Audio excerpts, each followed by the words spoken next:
Yo,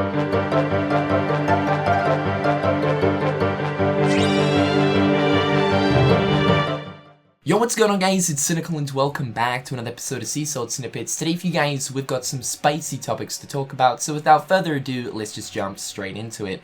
So first off for today, I thought we'd talk about something that I've been wanting to talk about for a little while now, ever since we got the Pirates of the Caribbean trailer, or more specifically, ever since we got the Japanese version of that trailer. So within the Japanese versions of the Kingdom Hearts 3 trailers, you guys should know that quite often we get to see different clips of footage. However though, this mainly leans towards gameplay, as of course Square Enix basically replicate the gameplay scenes between the two versions, the English and the Japanese. So quite often when we're looking at the Japanese version, there are certainly different scenes and angles when it comes to gameplay. However though, we don't usually receive different cutscenes entirely, and in fact in the Japanese version of the Pirates of the Caribbean trailer, there is actually a cutscene that for some reason wasn't included in the English version. Now this is the cutscene right here. It is the cutscene of Marluxia having the conversation with Sora, Donald, and Goofy within the Tangled World. Now we actually got to see a lot of this cutscene within the Monsters Inc. trailer, so I guess this is just an additional scene thrown into the Japanese version of the Pirates of the Caribbean trailer.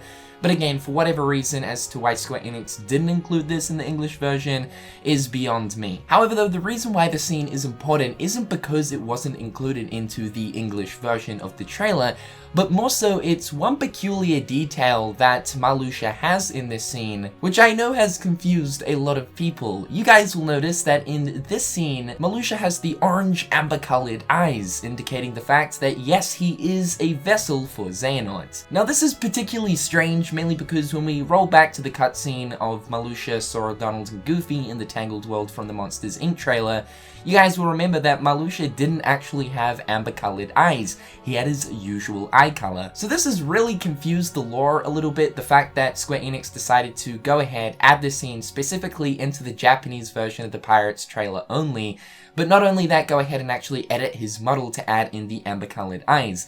Yeah, this is a pretty big plot point right here, and the reason why he didn't have amber eyes in the initial Monsters Inc. trailer is kind of a mystery. Maybe at that point Square Enix hadn't completely finished off Marluxia's model, but then again, really, how hard is it to just simply change the eye color before putting him in an actual trailer? So I don't really think it comes down to the whole reasoning behind his model wasn't completely finished to the point where he didn't actually have amber colored eyes. Now from time to time when it comes to movie trailers or video game trailers, sometimes the directors will actually hold back specific details from the audience who watch that trailer for certain reasons, not to spoil the story or anything. That could be a situation that's going on right here, but I really don't understand the importance from holding back a small detail like the amber colored eyes for Marluxia and then decide to show it off specifically within a Japanese version of a trailer around about 4 months later. It just doesn't really make too much sense. And this cutscene here certainly seems like it's taking place at the exact same time as the other cutscene that we saw in the Monsters Inc. trailer, where Marluxia's eyes aren't actually amber colored. We also know that there is going to be no second visits for worlds in Kingdom Hearts 3 like there was in Kingdom Hearts 2. If there was going to be, then you might have been able to use that specific reason as to why in one instance Marluxia has amber eyes and then in another instance he doesn't. You could say that during the first visit for the Tangled World he was not a Xehanort Vessel, but by the time we hit the second visit for the world, by that point he would have already become a Xehanort Vessel. However though, there are no second visits, so we can't exactly use that reason. Very mysterious, and I hope we do get a little bit of an explanation behind this. It's interesting that within all of the interviews that we have received recently,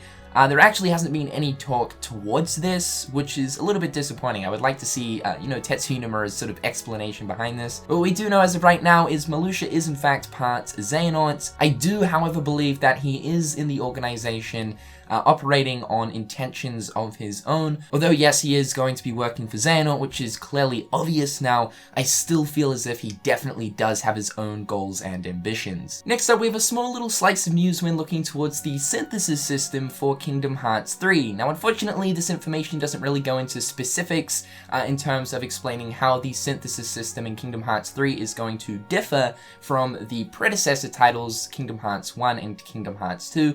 Synthesis has always been an apparent thing within both of those games, so to no one's surprise, it is going to return for Kingdom Hearts 3. More so though, this information is really the first time that Tetsuya Nomura has ever actually mentioned the synthesis system for Kingdom Hearts 3, so yeah, it is nice to know that it is going to be returning. The news right here says, by the way, how will the growth system work, with Sora already being so strong? Nomura said it will be an evolved form of the traditional leveling up and synthesis systems from past numbered titles. So we've already talked about the traditional leveling system as well as the ability system returning. These were two very apparent systems from Kingdom Hearts 1 and 2 that will be apparent in Kingdom Hearts 3, and the same goes for synthesis as well. According to which, apparently it's going to be using the traditional synthesis system in Kingdom Hearts 3, but of course it is going to be evolved, so there are going to be some changes here and there. This is the core way of crafting new items, accessories, potions, etc. And I am looking forward to seeing how exactly Square Enix are going to change up this system and what sort of new additions will be added. Personally, I would love the synthesis system to be a little bit more in-depth in the ways of being able to upgrade equipment, putting on like special attachments, providing things like extra bonuses, resistances, etc. The synthesis system for Kingdom Hearts has always been fairly straightforward when you look at both Kingdom Hearts 1 and 2, so an extra little layer of added depth would be really nice to see. Next up, Gamestop about a month ago announced that when you pre-order Kingdom Hearts 3 from them, you receive an exclusive pre-order bonus, which is a fabric poster. Now yesterday, Gamestop actually tweeted out saying, calling all Kingdom Hearts 3 fans, help us decide which Kingdom Hearts fabric poster will be included as a Gamestop and Square Enix exclusive with your Kingdom Hearts 3 pre-order. And these are the three different options we have right here to vote for. We have the Toy Box poster, we have the Monstropolis poster, and we also have the Arendelle poster. To vote, all you have to do is go over to this tweet, which I'm going to leave a link to it in the description down below, and simply reply with the corresponding hashtag towards what poster you want to win. Personally, I'm leaning more towards the Arendelle poster, as of course it includes renders from just the regular Kingdom Hearts 3 Sora along with Donald and Goofy. But if I had it my way, I would personally want all of these posters to be available because they look so nice. Like the design behind the keyhole, oh man, it just looks so good. Keep in mind that these are fabric as well, so they are of a higher material than just the normal poster paper. So if this is something that interests you, be sure to head over to the tweet and reply with a hashtag to vote. And last up for today, I thought I would include a fourth topic. So recently, a game retailer that goes by the name of Game, yes, literally this is the name of their store, Game, you know, at least you can appreciate that they're straight to the point, I guess. They recently leaked the Classic Spyro cover arts, but the Reignited version. This is it right here, and as you guys can see, we got the cover art of Spyro 1, 2, and 3, but this is of course the Reignited versions. So, unfortunately, the picture has now actually been removed from Game's website due to obviously not actually having the correct permission to go out and, you know, just reveal this straight off the bat.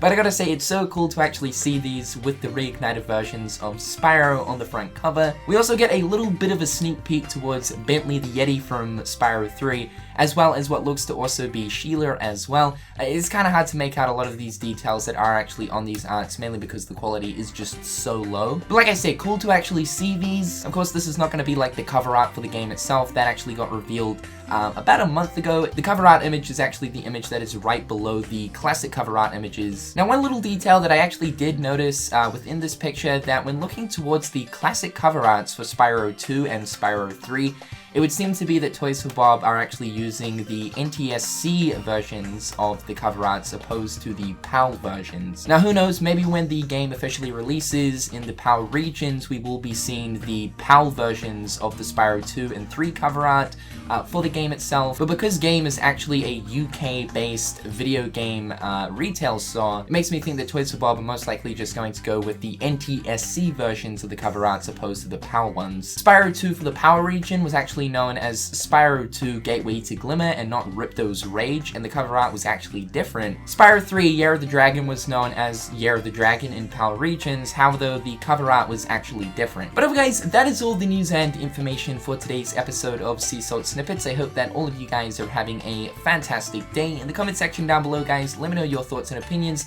Otherwise, I'm Cynical, and until next time, I'll catch you guys later. Peace. Hit them on the page, you'll be coming through stunning. Gold in my mouth when you suckers be bluffing. Milk crate, gaming up your bitch though. Catch me in the back playing Super Nintendo.